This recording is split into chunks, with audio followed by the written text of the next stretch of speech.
wish I understood where you went and if it's good. And are you listening from the other side? Yeah, you listening from the other side. The cold steel of night closes around me. Can't find a light to guide and surround me. Don't be afraid. You feel like it's over. Darkness is gray.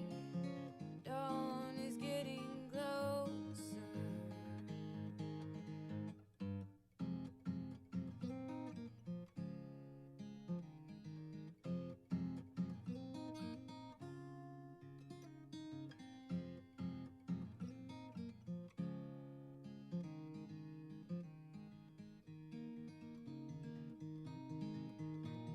The night last spring, I could see the end was near. When those words came whispering into my ear, they said, don't you be afraid, though the forecast calls for pain. You won't be alone, I hope you hear. No, you won't be alone, I hope you hear. When the cold still of night closes around me, can't find a light, guide and surround me. Don't be afraid, you feel like it's over. Darkness is gray, dawn is getting closer. Darkness is gray, dawn is getting closer. Every night has an end. Every night has an end. Every night has an end. Every night has an end. Every night has an end.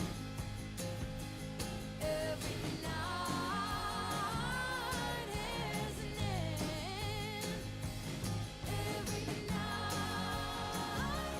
has an end. Every night has an end.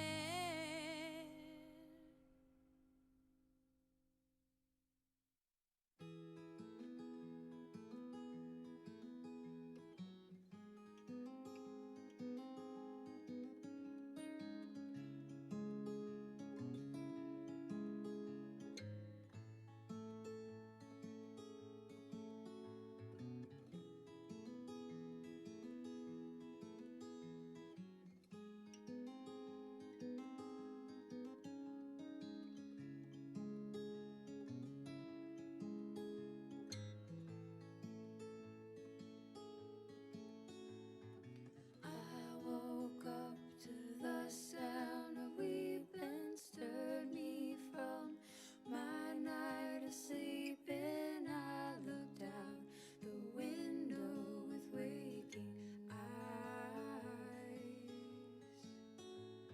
I knew though I was mostly asleep, the day that I had woke to greet, I watched as tears fell from swollen skies.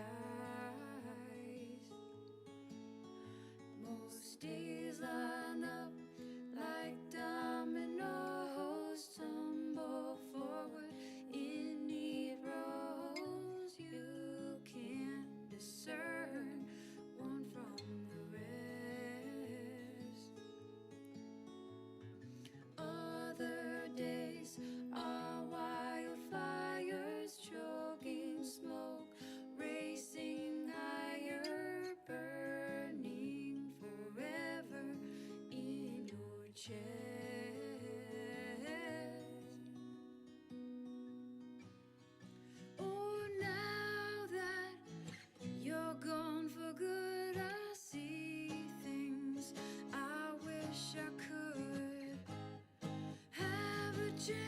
to do again.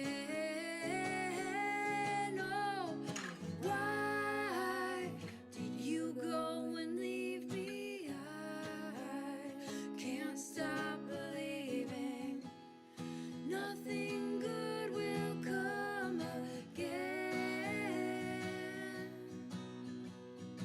I woke up to the sound of weeping, stirred me from my night of sleeping. I looked out the window with waking eyes. I knew though I was mostly asleep, the day that I had woke to greet, I watched as the tears fell from swollen skies.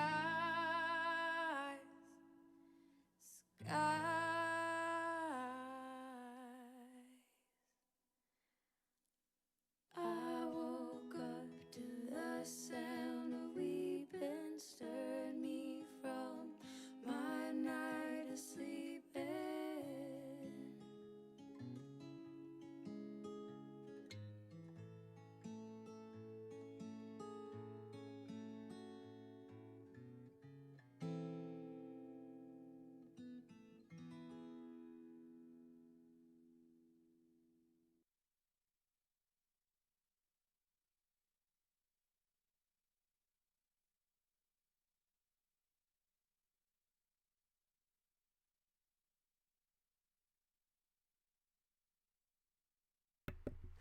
Hello, everyone. Let's see, that's off of mute.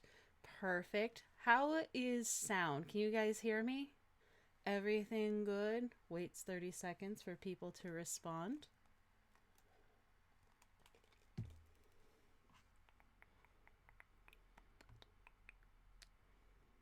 Do, do, do, do. Okay, sound is good. So if you're here today, then you've probably noticed me posting places that I'm doing presentation based off of my grad research today. So I don't expect this to take a super long time. And if you're not able to stay the entire time and you have questions, post them in chat. And that way I'll be able to answer them. You can look back at the VOD. I am going to be putting this on my YouTube channel as well. So for those who can't make it today or need to leave or come back or something, then they can also watch it there. So cool. Good on Arslan's end too. And if the question pertains to the slide I'm on, I'll probably answer it right away. Otherwise, I'll be looking through for questions the entire time, and then at the end, we'll have a whole question sesh. So let's go ahead and get started. First of all, who am I? Yay. Most of you probably know, but for anyone who stumbles upon this later on, I am Ilea Marion Pig, also known as Green Eyed Trombonist on the interwebs, and I am a member of Team Hooman and a moderator for Geek and Sundry and Hyper RPG, and a freelance writer for websites, and basically I just do a whole lot of stuff on the internet. And I started grad school actually in fall 2015 now. Yeah. And it was in applied anthropology. A lot of people don't know what anthropology is, so just a quick basic rundown. The most common phrase is it's the holistic study of humans. So within that, you have cultural anthropology, which basically studies current humans and their cultures, archaeology, which studies past humans and their cultures, and then you have biological or physical anthropology, which focuses on like the evolution of people. So you have a lot of things with like bones and primatology kind of fits into that realm as well. Basically, holistic study of people. And my program is in applied anthropology, which means you're studying people to do something. You're not just studying them to write something and put it in a journal and that's it, you're done. So when I was thinking about a project to do, I gravitated towards studying Team Hooman. Team Hooman, I think everyone in chat knows stuff about. Team Hooman. But if you don't, Team Hooman is an online community that kind of made philanthropy central to who they are as people and as a community. So in 2015, they actually raised over $300,000 for various charities. And I was very interested in how this community formed, how philanthropy became such a central value to the members, and how it could possibly be replicated in the future. So, we designed this whole big study around Team Hooman and really focused on trying to make it as objective as possible. I am a member of Team Hooman, therefore, my kind of default setting is to be yay, it's all positive and happy, but that's not the reality of life. No group is ever completely good and like the most virtuous thing ever. So we focused on really making this objective so that I was looking at, yes, the good things to be replicated, but also the practices that maybe are hindering certain aspects of Team Hooman and things that you don't want to replicate.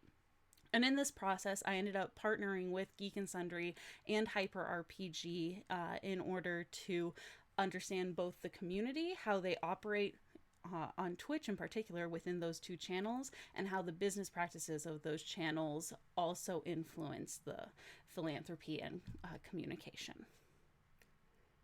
Oh, Mal's phone doesn't want to hear anything. I'm sorry, Mal. Smidge higher for volume. Okay, we can. I think I've got to make it work by doing this. Does that help? Bringing my mic closer.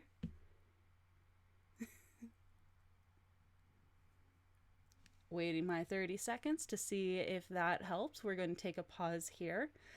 And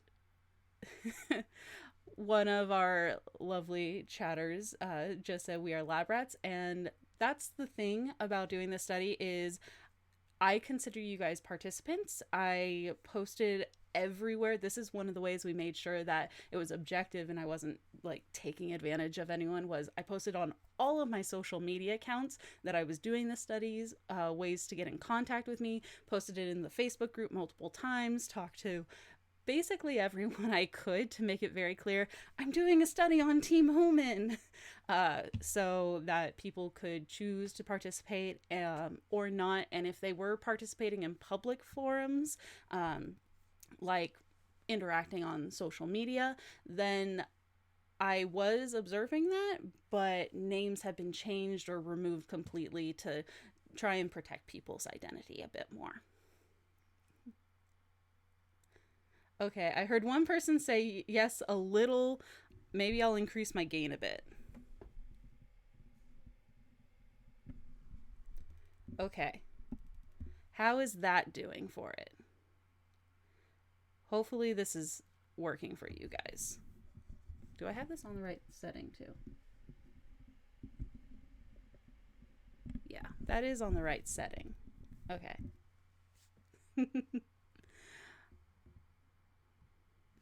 So let's talk about the methods. I mentioned that I was observing social media, and we went about this with multiple methods to try and get as much information as possible. So I had a survey that I put out, and that was linked in the Team Hooman Facebook group, and also was a Nightbot link for a while for Geek and Sundry and Hyper RPG.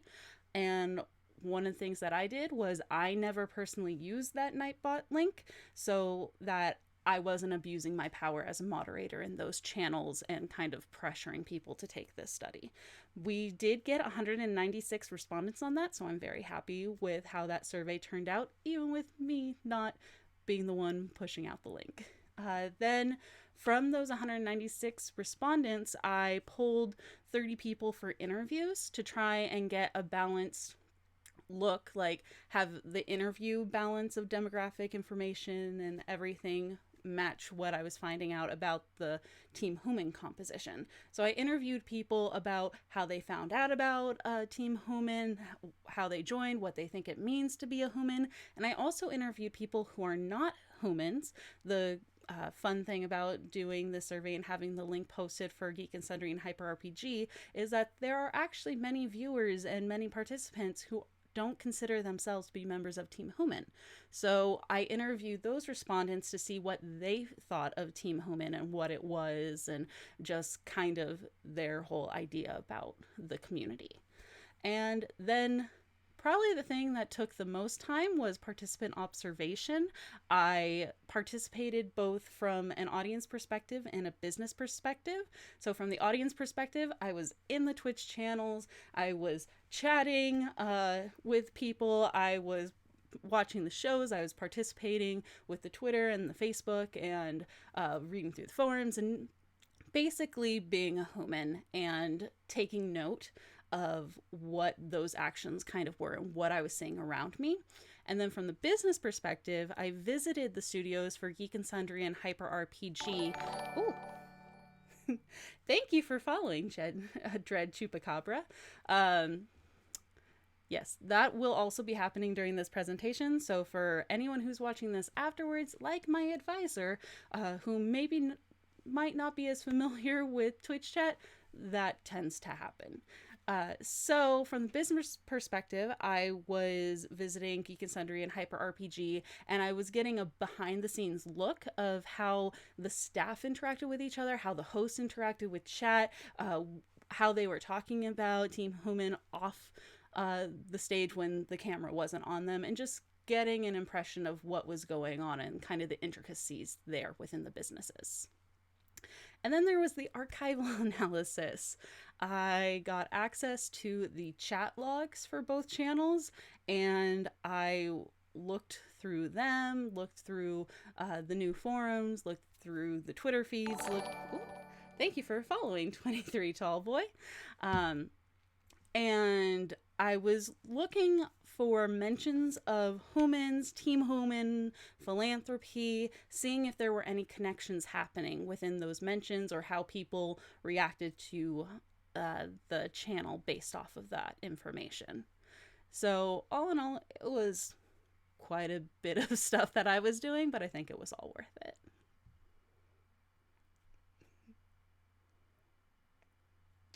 Looking through. Okay. So one of the things that we wanted to do was Twitch doesn't make it super easy to find out what your audience looks like. If your audience is falling within a certain age range, if you're mostly getting people from the United States or from Europe, or basically any information about them. But I was able to track down a Twitch survey where they were finding out what the demographics of all of the Twitch audience were. And then I was able to compare that to the information we got from our Team Hooman survey, and some things were really popping out at me. So I've mentioned a couple things here. If you want me to go into more detail later, post it in chat, we'll go through it.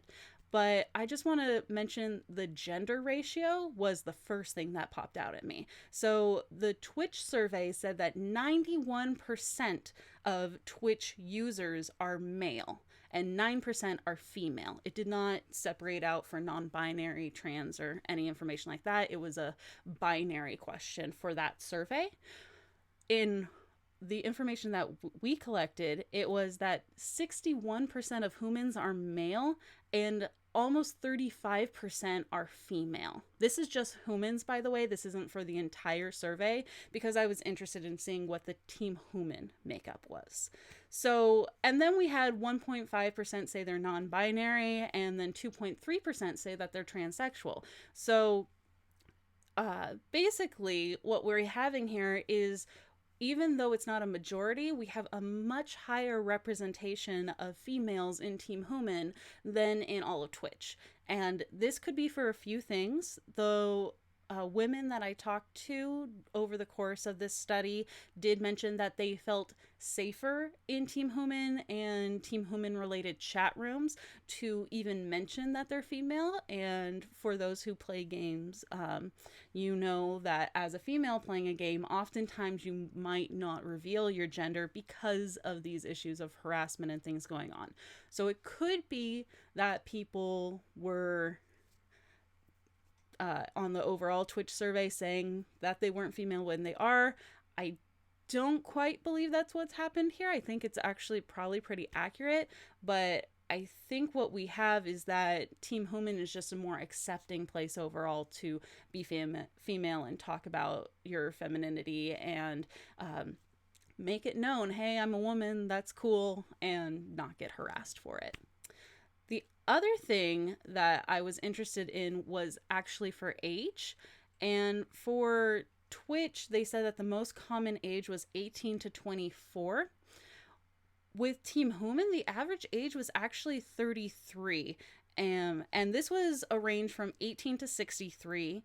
The overall Twitch survey did include people under 18. I did not, for ethical reasons. We did not include anyone in this study who was under 18.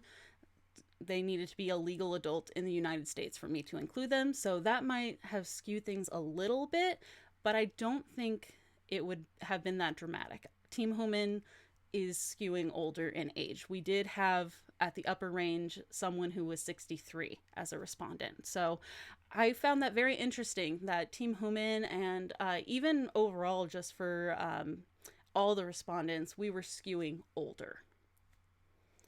And diversity.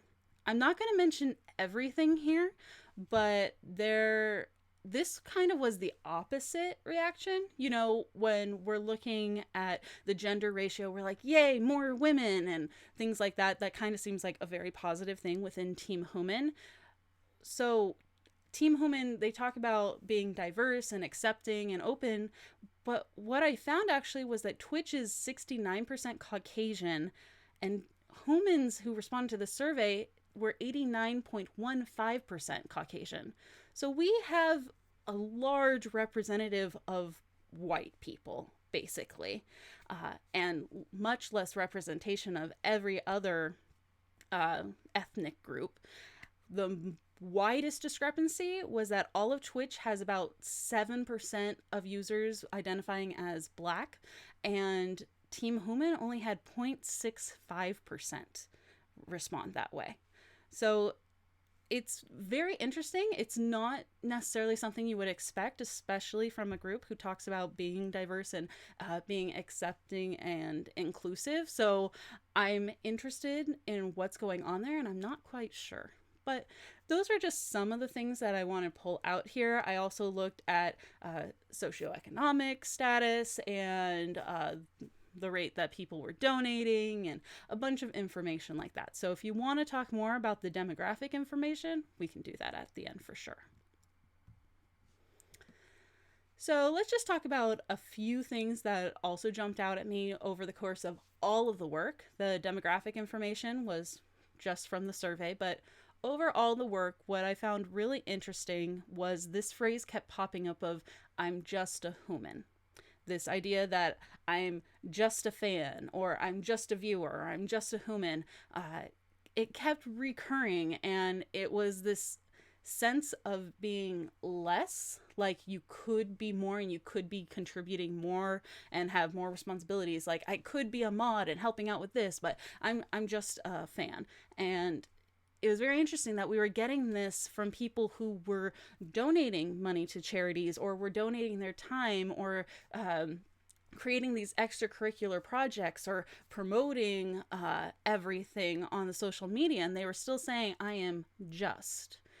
So this was just a small thing that I found out and found very interesting that I think I might want to tease out in future research, but this sense of self of being lesser was present with many Hoomans.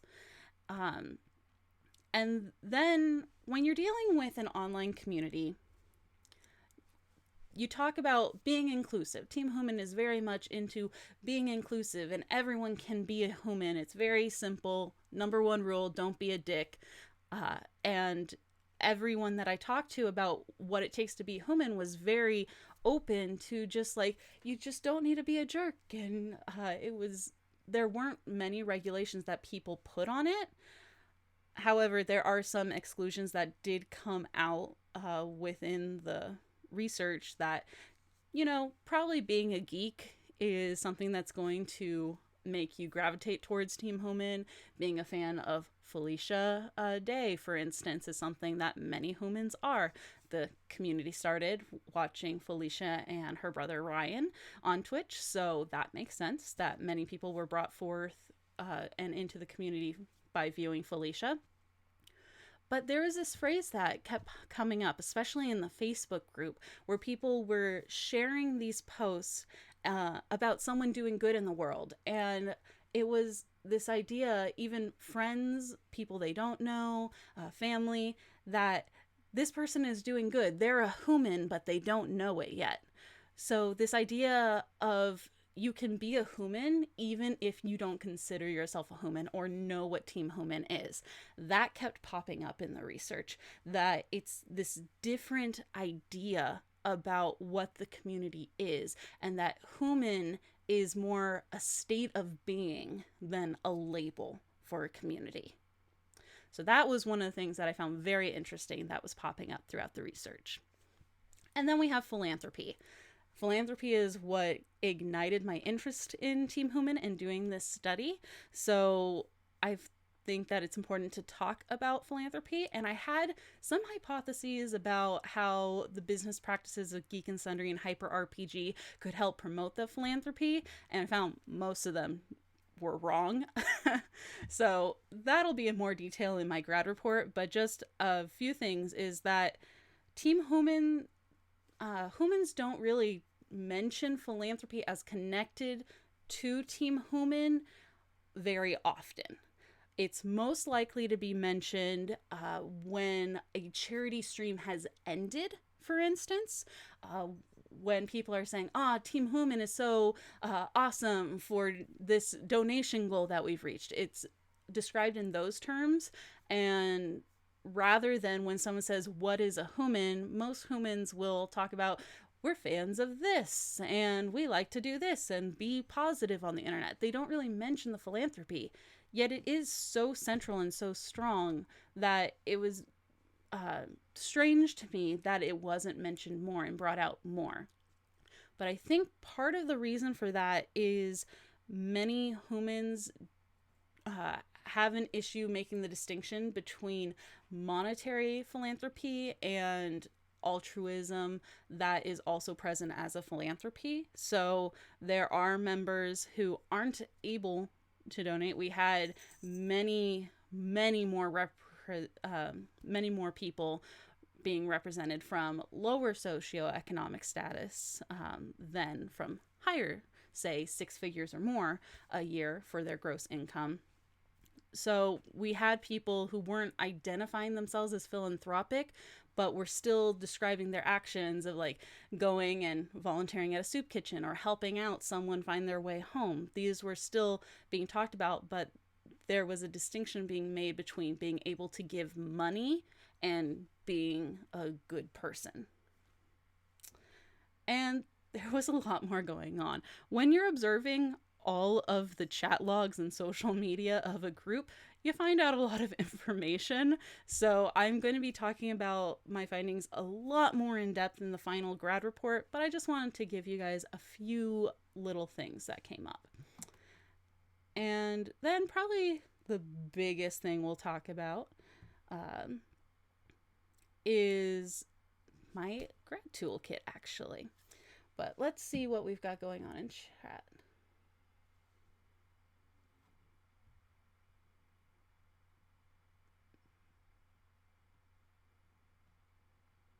Okay.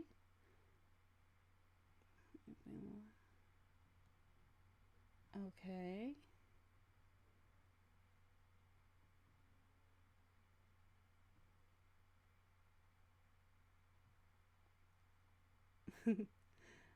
All right. Cool. So we'll talk about some of this stuff for the final Q&A session. The toolkit is actually available right now. I'm going to post the link in chat so you guys can access that. And the toolkit is something that I created from this research geared towards organizations interested in starting or growing their community, basically. So it was taking everything that I observed watching Team Hooman, Geek and Sundry, and Hyper RPG, and putting it towards something of how you can make a strong community. So, getting a little theoretical, there have been some studies about online communities within anthropology, and often these studies, if they identify the online space as a community, it's because of the sense of communitas, the feeling of community. But even though that's present with Team Human, I was actually finding very specific things that helped create the community. So the idea of a uniting message to be behind, a uniting premise. You have a uniting people such as Felicia who help bring the group together and unify that. And so that's just a little bit of what was happening with starting a community. And I tried to bring those out within this toolkit for people to look at, that the sense of community, the emotion of having a community online, it doesn't pop out of nowhere. It's not really that random. There needs to be something uniting the people, something. So those were the aspects I try to bring out there. Managing a community is just the hey, make sure that this is a healthy community, that we're not causing issues within them, that the business practices that we're using don't completely separate us from the start of what we started with. So if you have a uniting premise and a uniting message, if you start with saying we're going to be a very open business, we're going to communicate with our community regularly, and then over the course after the community is established, you stop communicating with them, or you differ from that uniting message that first bonded the community, there's going to be tension and there's going to be breakaway that happens. So this section was more just about, here are some pitfalls, don't fall in them. And then growing the community. This is the hardest one to talk about. When you have a community, you're going to end up with people who are saying this is what the community is. It can only be this, and judging new people coming in about whether they're really part of the community or not. Because I've been here since day one, and things like that are going to happen. So this inhibits growth quite a bit, actually. And another thing is the discoverability issue. This is something that someone in particular brought up that they wanted me to talk about. Discoverability is a huge issue for a community, and especially on Twitch now, there are basically 10 million individual users on Twitch every month, but even though it's the fourth most used website in the United States, if you don't know about Twitch, you don't know about Twitch. It's completely under the radar for most people. So discoverability on Twitch, I think, ties into the discoverability of Twitch. And that's what we're seeing here is when you're talking about Team Hooman and you're talking about finding Geek and Sundry and Hyper RPG, not so much for Geek and Sundry anymore because of the blowout of Critical Role and everything happening there, but there are issues finding these groups. And one of the things that I saw with interviewing non-humans was that it was a throwaway, oh, Team Hooman, that's the fans of Geek and Sundry. And humans say they are not just the fans of Geek and Sundry, they are not just the chat of Geek and Sundry, that they're more than that. So there's a disconnect happening between what Team Hooman says they are and what they're being labeled as by other people who don't consider themselves humans. So that's something that we can probably work on to make sure that Team Hooman's thought of who they are matches what other people think they are. And I posted the kit in chat, so you guys will all be able to find that and read it and send me questions and tell me if I'm wrong or anything like that. So going forward, future writings, we have the graduate report, which is going to be put to the same link where the toolkit is. I'm pointing at the chat when you see my hand going like that. It'll be at the same place. It'll be underneath it as a separate PDF, so you'll be able to view it there. I'm also looking into writing things for online articles, websites, different things like that. So stay tuned. I'll be sharing those out, I'm sure. Future presentations, if you're in or around the Bay Area, I will be at something called SWAA, in April 28th and 29th, to present some things related to this research. I'm going to be talking about research methodology for online research, as well as ethics of studying your own community, and some things that occurred during the project and how I responded to them to make sure that the study stayed objective and that there wasn't even the appearance that I was like taking a bribe, or like that privacy was broken or anything like that. So if you're going to be in or around the Bay Area at the end of April, you can come to that, come listen, come give questions. That'll be a lot of fun.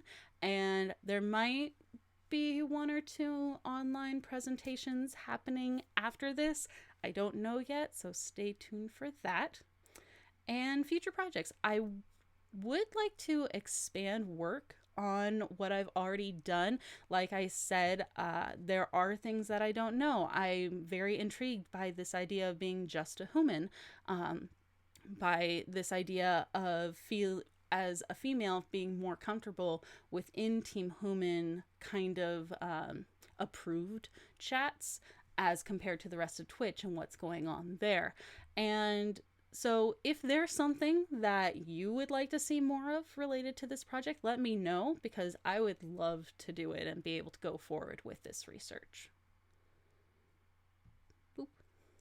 It's Q&A time! Yay! I know 4am Critter said that they're taking notes.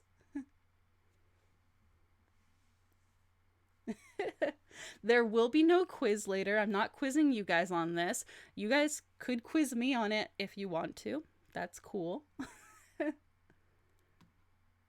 see, what else do we have here?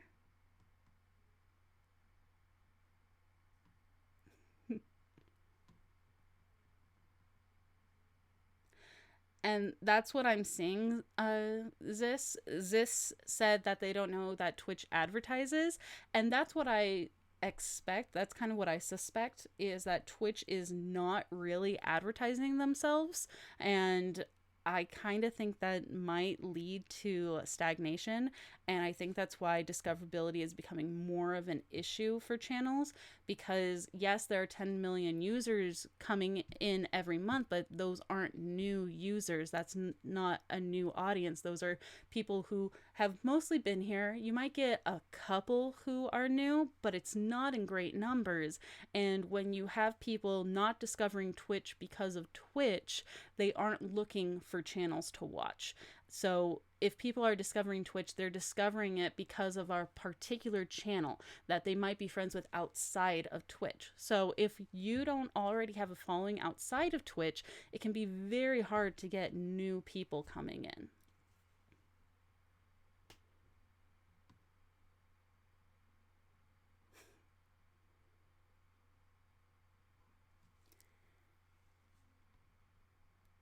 Yep, and that's what we're seeing is many people, and part of the reason for that, I think, they're talking in chat about how for the longest time some of them thought that Team Hooman was the GNS fan name. I think part of the reason that that's occurring is that there is no Geek and Sundry Twitch fan name. So when someone joins, they do say, welcome new Hooman, or maybe during Critical Role, Critters, but Critters are a fan name for a very particular show, not the channel overall. So I think that's what's happening there, is Team Hooman is the only broad name given to people who watch that channel, and that's making people who aren't Team Hooman view it as just the Geek and Sundry fan base.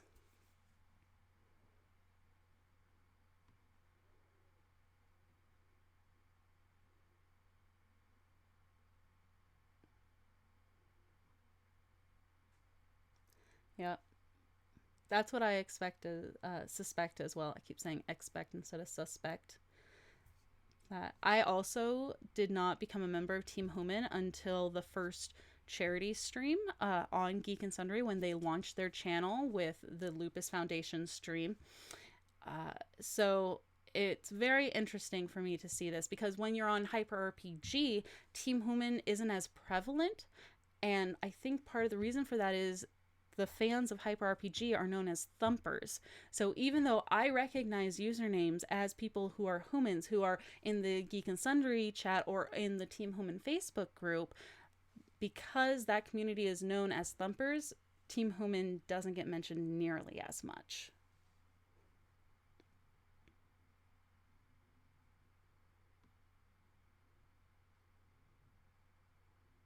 Mm-hmm. Yep, that's what I was saying too. Dread Chupacabra is the launch of Geek and Sundry did explode Team Hooman into a much larger figure. When I was writing my pre-research papers about Team Hooman, giving context and talk, I kept having to change things in those papers because I would talk about they have approximately this many Twitter followers, and then it would go up, and I'd have to change that, and the Facebook group numbers, and I'd have to change that. So it has been interesting watching the growth of Team Human, and I would be interested to know if that growth is causing any kind of diffusion of the original message of Team Human.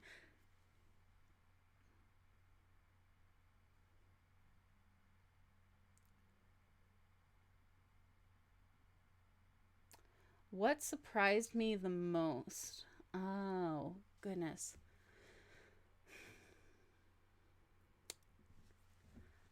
I That is a hard one. I think happy surprised was finding out that there was absolutely no correlation between socioeconomic class and amount donated or how many times people were donating. And this is something that's been found in other research about philanthropy is that people who are actually making less money each year are tending to donate more or more frequently to different causes, even just on a monetary scale, not even counting the volunteer hours and the creativity that's being put forth. So just on a monetary scale, I was really happy slash surprised to see that Team Human charity streaming and raising money, it was more the small donations all adding up than it was one person or a couple people making super large donations overall.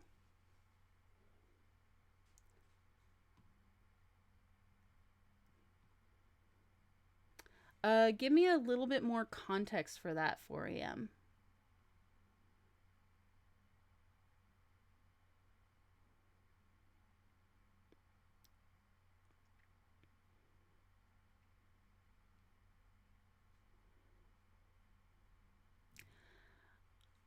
Ilaki, I definitely think that there might be something to the digital divide going on.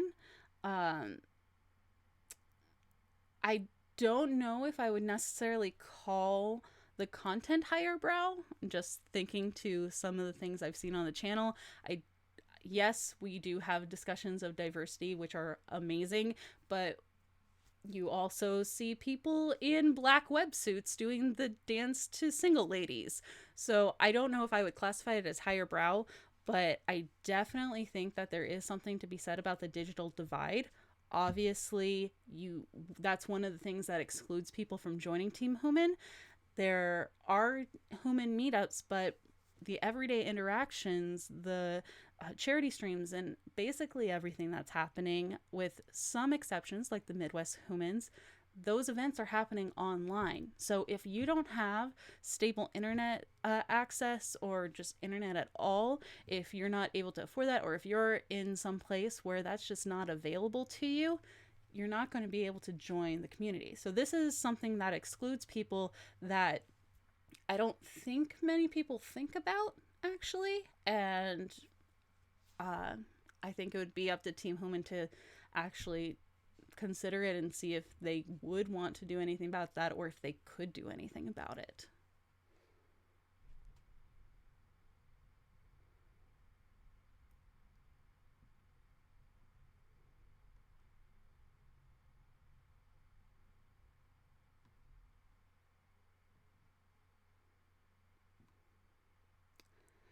Yeah. So JJ Dane just made a comment being puzzled that Twitch sent out a message saying they were testing how people use the explore feature. And I'm the same way. They stated that they don't use it, that they find out about new channels from existing ones that they watch. So I think that's actually pretty common. I also have never used the explore feature, except maybe I pressed it once on accident and I went back pretty much immediately. I found out about new interesting channels. I haven't had time to watch them because I've been watching basically Geek and Sundry and Hyper RPG 24/7. But I find out about channels that have accepting chat rooms and interesting content from other people in the channels I already watch. And I think that's something that is happening. And I think it plays into that role of uh, just the discoverability issue and Twitch not reaching new people just for its own content.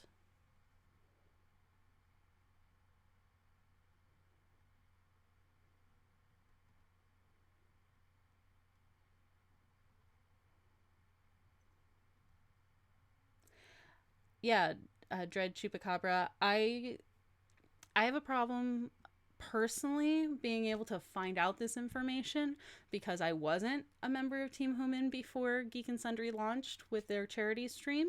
So I don't know exactly what it was like before. I'm very interested to see if things have changed, but I think that requires more conversation with people who have been around since basically the beginning. I From what I've seen, I don't think that there's been a negative impact. I think that the message and premise I'm seeing are very consistent when people join at least the Facebook group. Uh, but again, I wasn't there before, and it's harder to get those interactions. I don't think chat logs are available for the early Felicia and Ryan streams, so I'm not able to find that out without more in-depth discussion with people who were there at the beginning.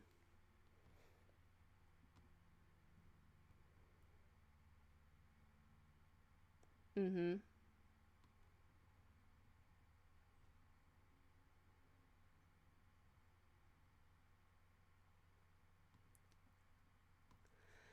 So Dunbar's number can affect community size, obviously, with the way Team Hooman is set up, because they're the uniting premise is pretty lax. It's basically, when you're looking at humans, they're people who identify as geeks primarily. They're fans of Felicia Day for the most part. Some aren't huge fans of her, but for the most part, they're fans of Felicia.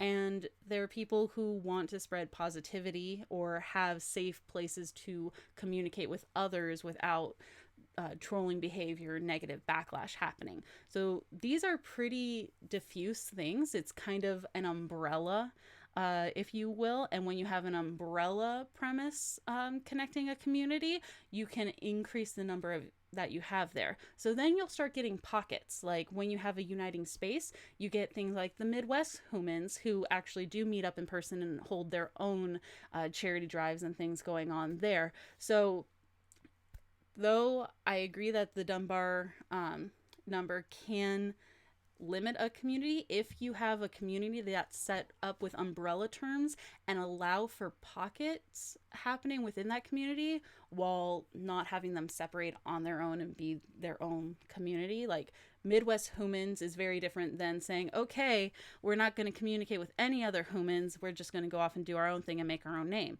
So I think the umbrella terms help diffuse the effect of the Dunbar number.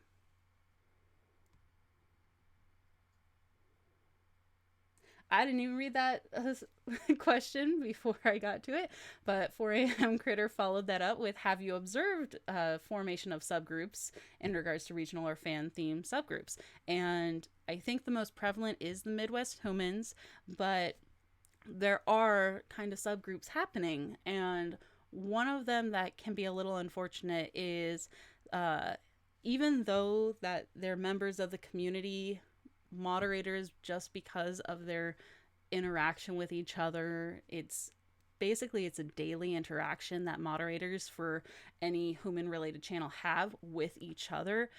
They tend to build stronger connections to other moderators. I personally think that's unfortunate because when some moderators have to leave and then you need to get new ones, it's harder to identify specific people who will gel well necessarily. And I think it can also make moderators seem like they're completely separated from the community, and I don't think any moderators want that. So that's an unfortunate one that I have seen happen. Um, and I'd like to counteract it if we can. But yeah, for the most part, they're just small subgroups that still have connections to the whole. They're not completely insular. So it's able to let Team Hooman blossom without becoming a tumor, if that makes sense.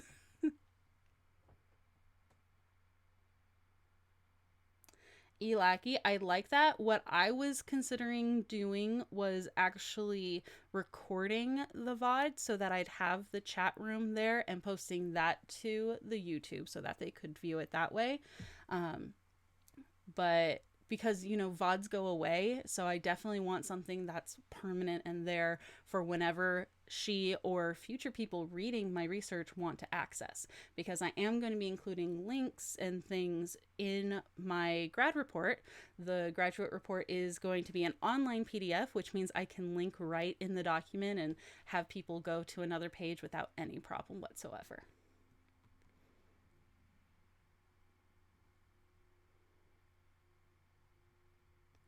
Yes, 4am. This is part of the reason that I am not playing any music at the moment is I didn't want it to be muted.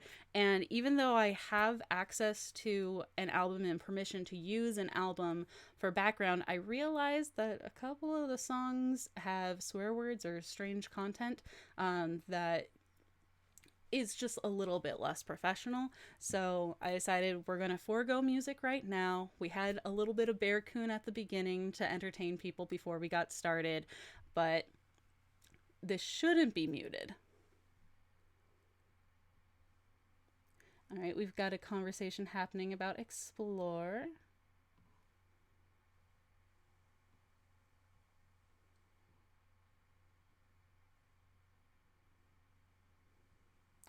Yes, that also is one. Team No Stream.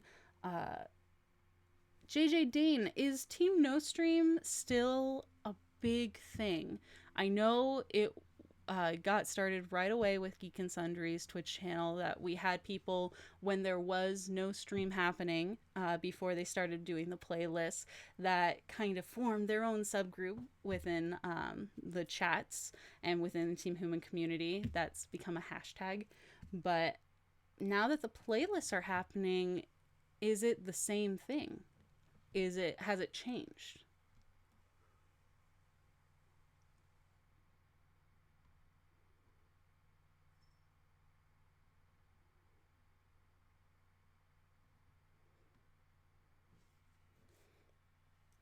Yes, 4am. Most of the Hooman respondents actually came from the Facebook group. So when you're looking at interactions, because Twitch chats aren't forever, they are ephemeral. It's great for that interaction during a show or during a playlist, but when there's actual plans happening or people are promoting things or just having longer discussions with each other, the Facebook group has been the most used for that material. Now, Team Hooman did launch their own forum site recently. There aren't as many people there as in the Facebook group yet, but we can watch that to see if it grows, if it becomes more of a central thing. Because Team Hooman did operate pretty heavily on the Geek and Sundry forums before those broke and were taken down and everything. So forum use might be something that becomes more prevalent.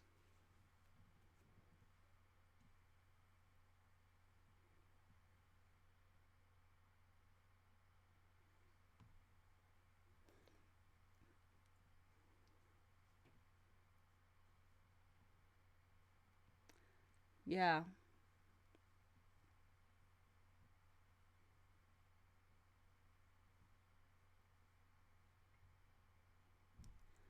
Yep. And that's what I suspected JJ Dane is before the subgroup of Team No Stream was had more of an identity than what happened after the playlist came out when it changed. There was definitely a change in the way people were communicating and talking about that offline time.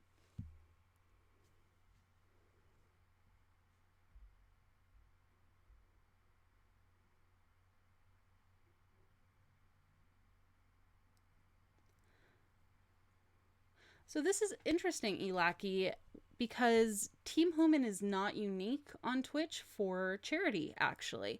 Uh, I'm sure many of you know that there are things like Extra Life that happen on Twitch. Every single year, there are people raising thousands, hundreds of thousands of dollars for Extra Life for other charities. So there are large events that Twitch itself can partner with that gain traction and gain many people from across Twitch in many different categories participating. So I think that Twitch itself can be an impetus for increased philanthropy and charity work. And I mean, it's very hard when you have a channel that is trying to survive, also trying to do charity work. That's completely understandable to kind of put that aside, but a channel's community can actually be philanthropic towards that channel, not necessarily a charity organization. So that's something that we saw with the early days of Geek and Sundry and with Hyper RPG is they have Amazon wish lists. People buy things for them. They are very thankful. They open them on stream. They thank people for them. They label them different things, talk about them. So there are ways to be philanthropic without necessarily donating to charity. So these are things that might happen more on the individual channel level. And once a channel is stable, if philanthropy is something that they've started with and they want to go forward and do in the future whenever possible, it's not as hard to incorporate that into the idea of what the community is.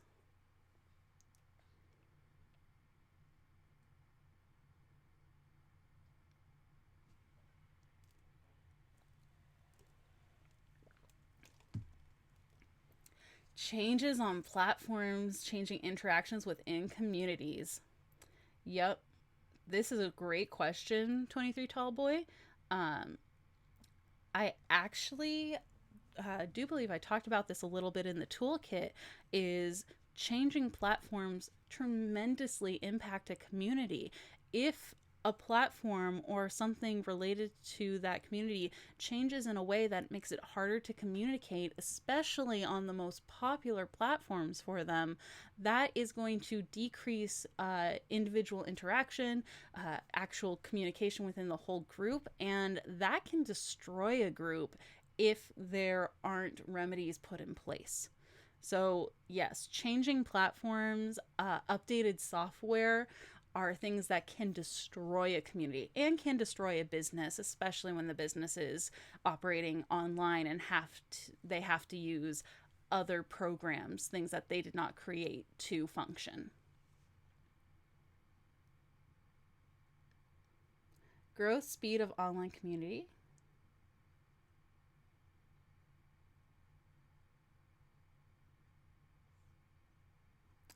4 a.m. critter, we can see that if you, that was the thing we were talking about with blossoming versus more of a tumorous growth occurring, that if a community grows too quickly, and in this sense, when we're talking about too quickly, it's the idea of someone joining the community without fully knowing what it is. It's when something gets super popular, so people kind of join that bandwagon without understanding what it is they're joining. That will change the community, and interactions might be different unless these people are introduced in such a way that they quickly learn what's kind of expected with the community. But you can see that happen, that if a community grows too quickly because of a bandwagon effect rather than just a lot of people discovering the community and thinking that everything it stands for is awesome, those are two separate things, you'll see problems occur. Okay, I saw unrelated question, right?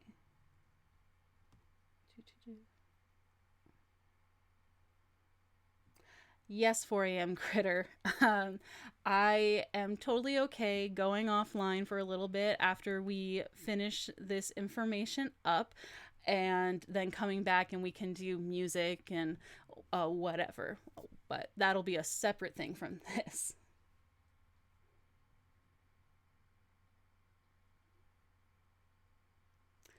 Mm-hmm.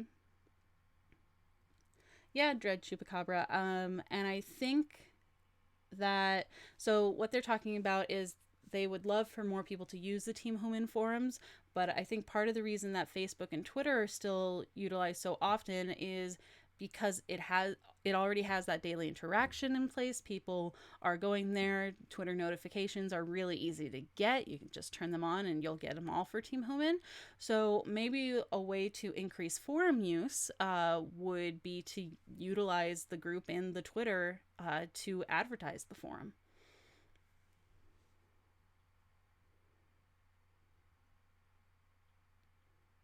Lackey, I would love to present this topic at TwitchCon. One of the things that I've seen with fan expos and conventions is usually you can't just um, propose a single paper. You need to propose a panel and have all your panelists in line. And that's where I have a bit more of a problem with it. So I would love to do this at TwitchCon and like GDC and a bunch of different places. I just need to find other people related to the topic.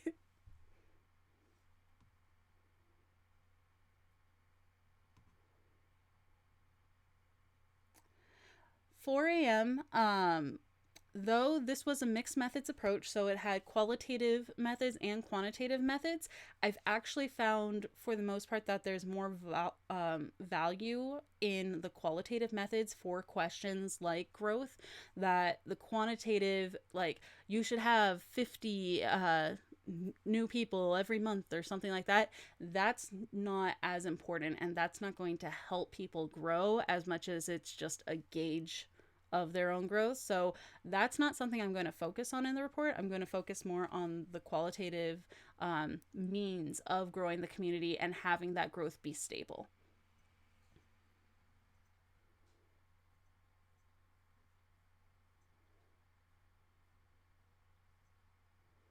Mm-hmm.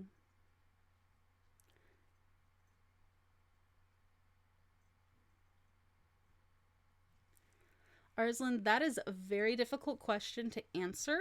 The question is, when channels like Hyper RPG do their charity events, like the one upcoming, do you see a higher presence of humans going there? And the reason that this is a hard question to answer is there actually was a disconnect that occurred between Team Human and Hyper RPG. There were some things happening, and when this study began and when I partnered with Geek and Sundry and Hyper RPG, uh, it was before Hyper RPG actually launched. So we had an expectation that Team Human would go there. And yes, we do see members there, but there is a disconnect occurring. People aren't talking really about humans on Hyper RPG. And because of that, and because they haven't been able to do that many charity streams yet, they had their initial one, and I think they had one or two others. I think it was two others, but because they haven't been able to do that many, really, they're it I can't answer that question yet, honestly.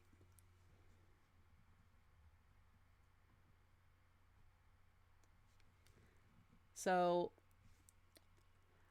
they do share people, so I can say that humans are attending those charity events.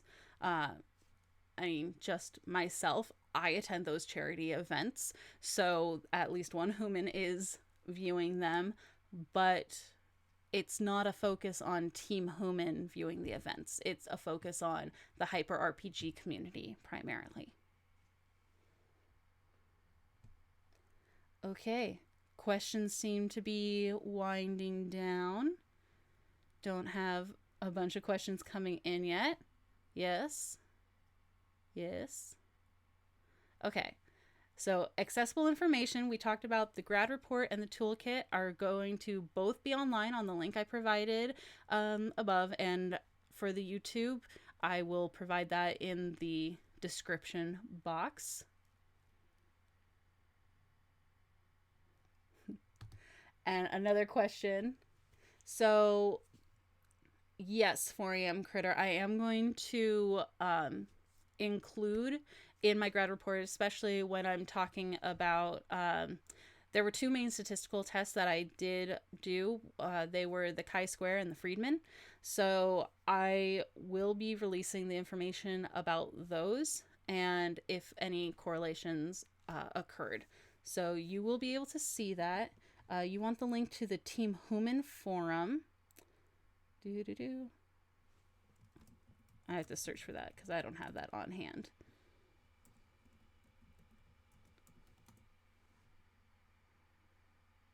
Okay. Team Hooman forum. Move this off of the slide there. Ah! As much as I love studying technology, I am not great with technology sometimes, guys. All right. Here's a link to the new Team Hooman forum so that you can have that to look at. And then contacting me. Most of you here know how to contact me. You guys can tweet me, Green Eye T-Bone. You can DM me here or send me a whisper here, Green Eye Trombonist, obviously. Or you guys actually get to email me if you want to. So that information has been included with the survey, and if you want to go into more detail with that, I've posted it everywhere, I think. So I can provide an email if you'd rather email a long thing than send a whisper or a DM related to that. All right. Do we have any other questions before we go? Miss Sue, hello, welcome. We are just wrapping up the presentation of the Team Hooman study. So let me know if you have any questions.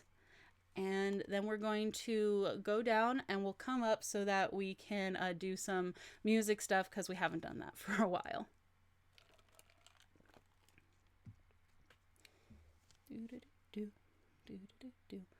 All right, I'm not seeing any other questions at the moment.